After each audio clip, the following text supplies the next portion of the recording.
the other is sublime, other folkloric dances, and so on, all that holistic approach, and so on and so on.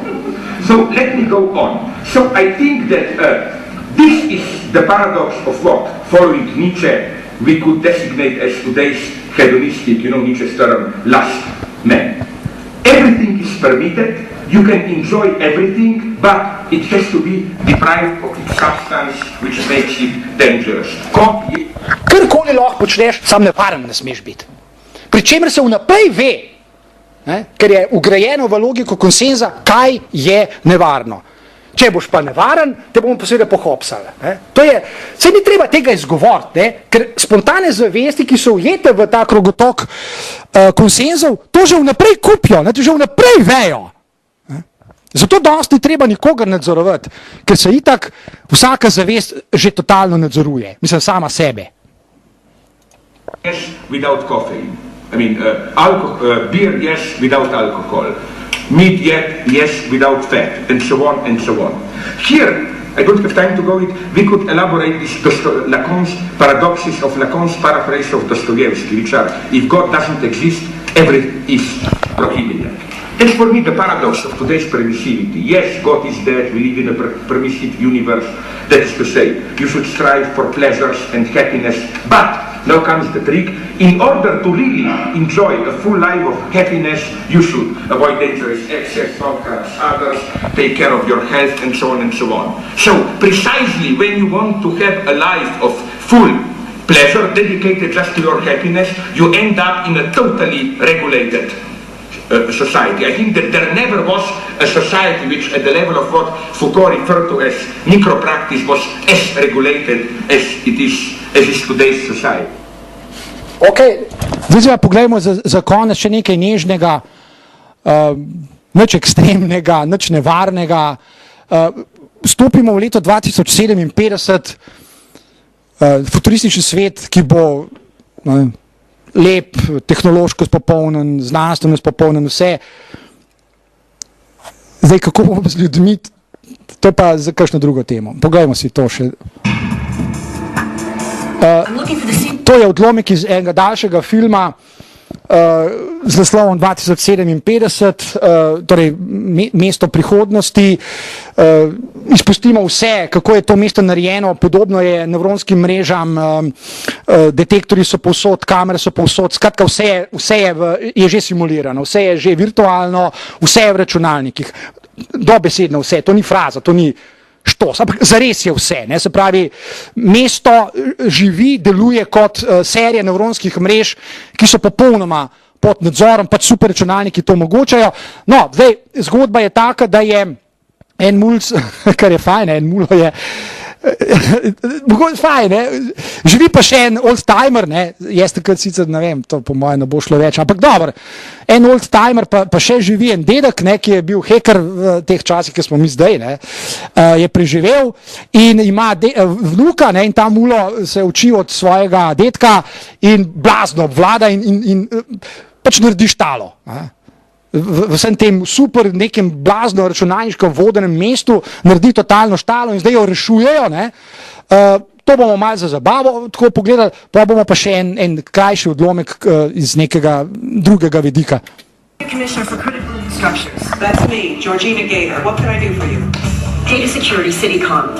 I would have called, but all our lines are crashing. It's a virus in the central CityCon system. Bring up the city on your display. This thing is the problem? Well, kind of. It's attached to a virus, which is scanning the entire city with displays and holograms for the shark to invade. There are millions of them, so it's clogging the whole network. We don't know who the hacker is, but we know how he got in. How? He got access via the internal system of the police department. But how is that possible? In the name of Georgina Gator. Humanoid robots have been promised for a long time. Where do they stand now? And where are they going? Teddy bear.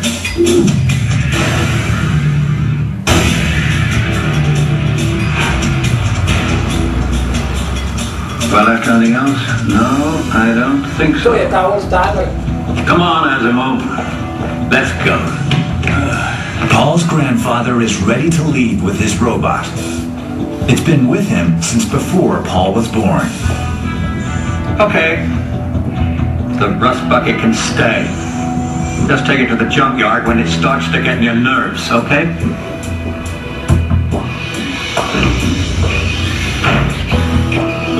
For years, Hollywood has led us to believe that smart, humanoid robots are just around the corner.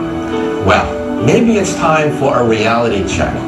Today, after decades of hard work, robots can barely walk across the room without stumbling into the furniture. Being creative, making their own decisions, holding a conversation, these are beyond their capabilities. Now, committed scientists are not giving up. And in fact, they've made a breakthrough in terms of teaching robots how to learn. They say you have to walk before you can run. To scientists at Honda, building their humanoid robot Asimo felt more like crawling. They began in the 1980s with a pair of legs. Slowly they added a torso, arms, then a head. But building the body was the least of it. Getting the parts to move in concert like a human took years. What comes naturally to us is in fact a complicated balancing act.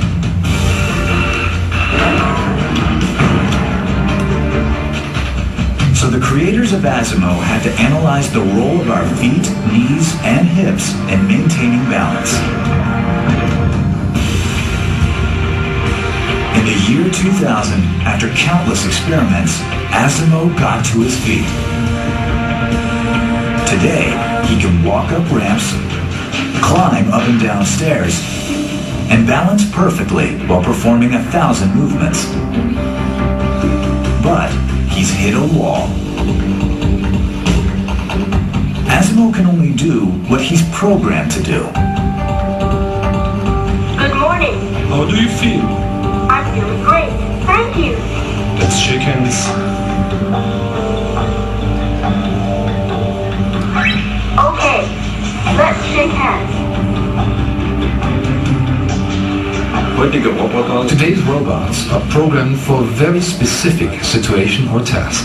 If the situation or environment changes, or the context of reaction changes, then these robots are helpless. Go where I am pointing. I'm not sure where you're pointing. Go where I am pointing. Where shall I go? I know you. Pascal. Hello. Hello. Go where I am pointing. I'm not sure where you're pointing.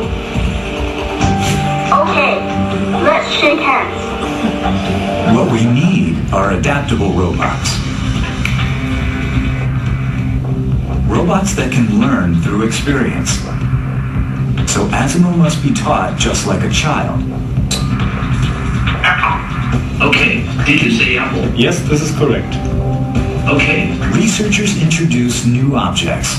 Then they test him on what he's learned. Okay. In human development, this process takes years.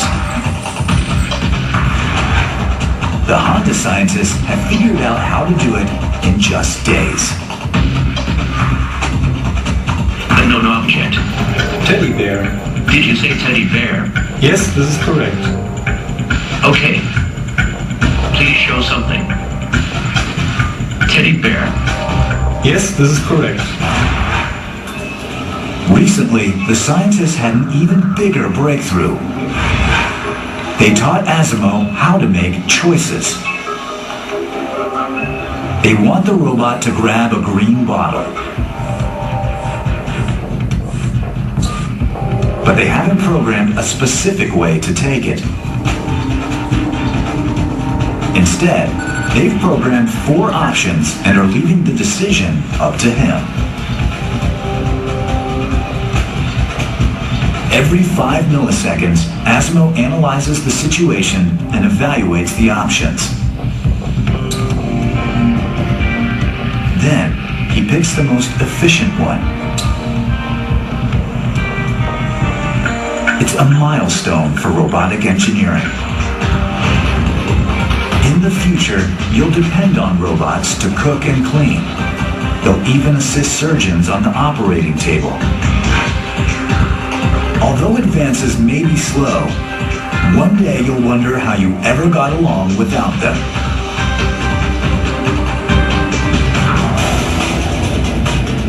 Your PC may be assaulted by hackers as many as 50 times a night.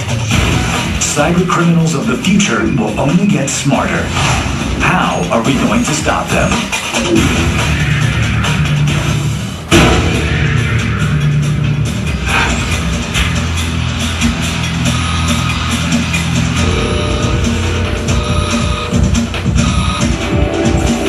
Paul? Sweetie, put Gramps on the phone. What's wrong? Have you looked out the window today?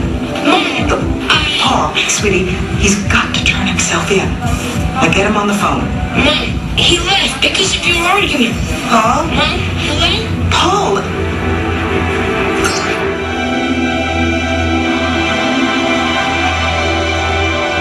Everybody, listen up. We're initiating a citywide search. This is our man. His name is John Gator. My father. He's one of those old school hackers. He once did 8 years in prison for hacking into the medical insurer's database. He nearly wiped it out. Screen off. Screen off. I have to hurry. I don't know how long the secure link will last. This virus is running on 50-year-old code. It has attacked the ancient base layer of the city's operating system. We've got our best people working on it, but I think we should prepare for the worst. Screen off. Since the first virus was introduced in 1983, now we're flooded with 60,000 of them.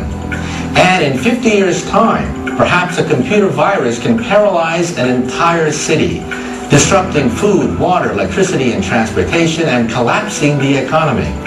Now, there's always going to be criminals and malicious individuals, so we'll always have computer hackers. There's going to be a never-ending arms race to stop them.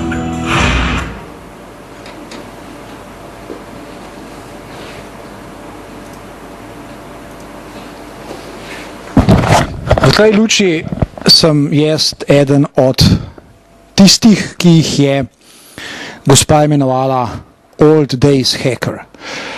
Videli ste, koliko, ali pa zaslutili ste, koliko denarja, truda, znanja, znanstvenikov je potrebnih za razvoj robota, da bi postal čim bolj podoben človeku. Vprašanje za na konec je tole. Koliko truda, znanja, denarja, ljudi se investira, če lahko tako grdo rečem, v razvoj ljudi, da bi bili ljudje. In če je ključna značilnost človeškega bitja ta, da misli, pomislite, koliko stvari se dogaja, da bi podpirali to temeljno, ključno značilnost ljudi. Torej, da mislijo. Ne tako, kot je prav, ali pa tako, kot je treba, ali pa tako, kot je komu všeč, ampak tako, kot je značilno za samo misel. Še preden jo artikulira ta, oni, tretji, kdorkoli. In ugotovili boste, da prekleto malo. Kakšna bo tudi zaradi tega prihodnost? Jaz ne vem, da bo tehnološka in znanstvena, taka, kot smo videli, o tem najbrž ni treba dvomiti. Kakšna bo pa človeška? Bomo pa videli. Hvala lepa.